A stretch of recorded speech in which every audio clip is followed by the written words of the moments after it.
உங்கள்கிட்டையும் ஒரு கேள்வி.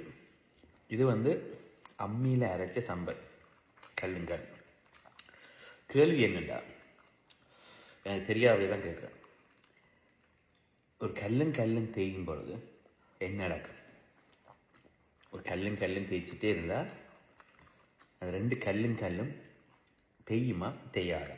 அதாவது கல்லில் இருக்கிற அந்த இடங்கள் மாவா பவுடராகி எங்களை சாப்பாட்டோட சேருமா சேராதா?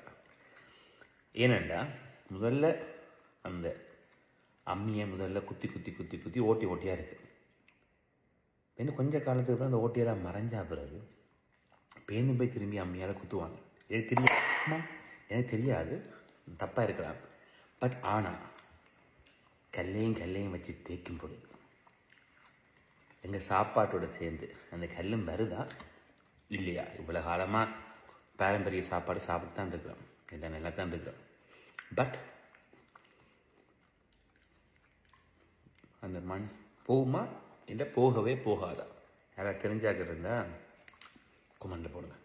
ஓகே, சிந்திப்போம்.